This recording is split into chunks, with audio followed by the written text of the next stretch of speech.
Hello, this is Will Allen with Centera Capital. Yesterday was one that was highly anticipated by investors as we got to hear the latest from Fed Chair Jerome Powell. It moved the markets, and we're here to tell you what you need to know.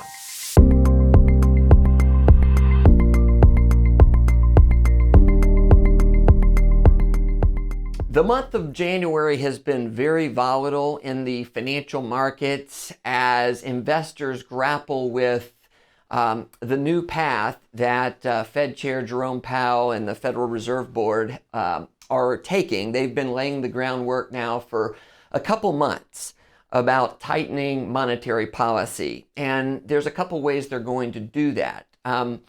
They had been printing $120 billion a month and using that to buy treasury bonds and mortgage-backed bonds. And in November, they said, hey, look, we're going to start to reduce this monthly so that by March, this program is over. The fact that the Fed continued with this policy through November was a real policy mistake in the eyes of a lot of economists, and it was something we talked about throughout last year, given that the emergency conditions were no longer in place, and the economy was doing really, really well. Inflation continued to increase, and Jerome Powell acknowledged in November and again yesterday that they were late to the game. They made a mistake in believing that inflation was transitory. And inflation has continued. It was at 7% in December, year over year, its highest level in 40 years.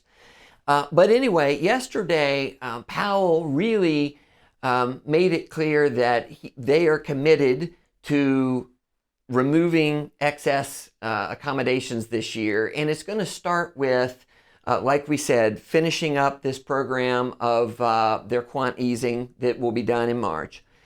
They also, in March, will begin raising interest rates. So here's something that is interesting. After his press conference yesterday, the Fed futures, which projects where investors think the Fed are going as it relates to interest rates, got to a 62% chance that the Fed will hike rates at least 5 times by December of this year. And they hike in quarter point increments. And again, interest rates are at near zero right now, the short-term rates. So anyway, 1 month ago, there was an only 12% chance that the Fed would have up to 5 hikes in 2022. So it's not a surprise that financial markets have been very volatile as they are trying to price in a Federal Reserve that is pulling in the punch bowl.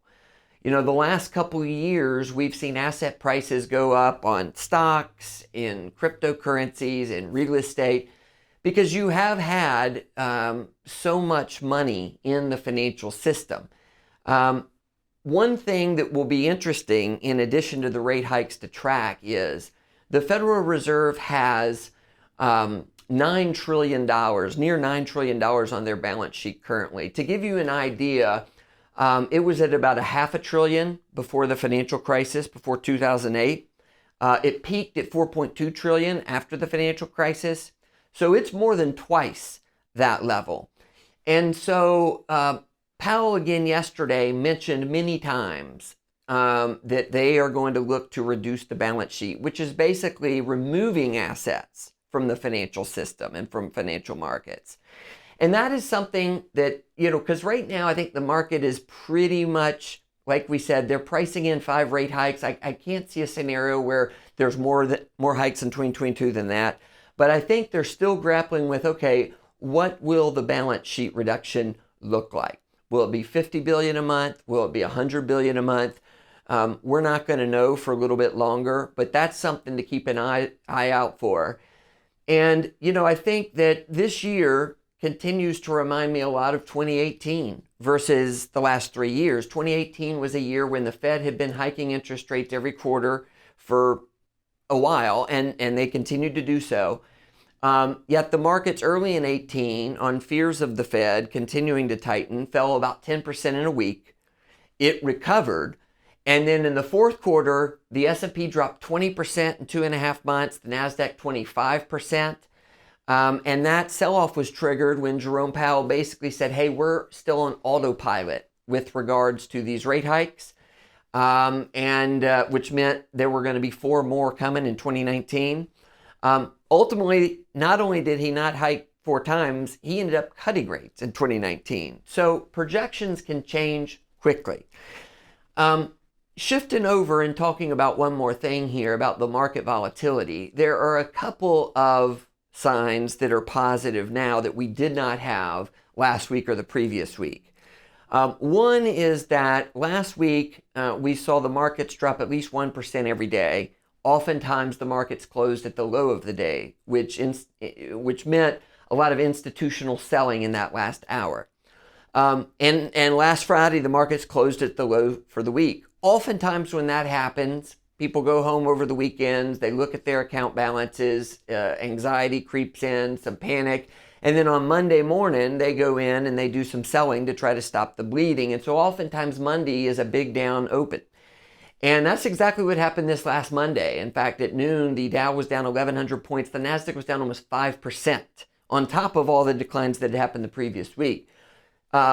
From that point, buyers came in and the market reversed and ended positive, which is a pretty remarkable reversal. Since then, we've seen the markets kind of chop around this week. That is oftentimes what capitulation looks like, and you need to see that for the markets to start to form a bottom. We're not predicting that the market's forming a bottom right now, but we are saying that this kind of action is necessary if you're going to form a bottom. And then the other thing that I wanted to put this chart up, this is how investors feel about the markets. And what you see on here is the purple line is investors, how bullish they are. The orange line is how bearish investors are. And you can see as of today, 52% of investors are bearish compared with 23% that are bullish. If you take a look back, this is a higher level of bearishness than at the market lows of March 2020. At that time, the S&P was down almost 40%, and you had about a 50% level of bearishness from investors. This chart, and you can go back 20, 30 years, is a great contrarian indicator, meaning when investors are really bullish and love the market, oftentimes the markets need to come down some, and vice versa. When you get this much bearishness, typically, that means you're going to have strong forward returns in the market. It doesn't mean it's going to happen overnight, of course. But when you add this to the action that we saw last week, these are just some of the positive things that we want to see, again, to help us look around and be aware that, hey, you can start to look for some bargains when you have cases here of the baby being thrown out with the bathwater. And that's been our playbook for the last 15 years when we get these sharp sell-offs. As I've told a lot of clients, the markets take the escalator up and elevator down. It's a saying that's been around a long time, and it's true. The declines normally are very quick and very vicious, and that's what we've seen this month.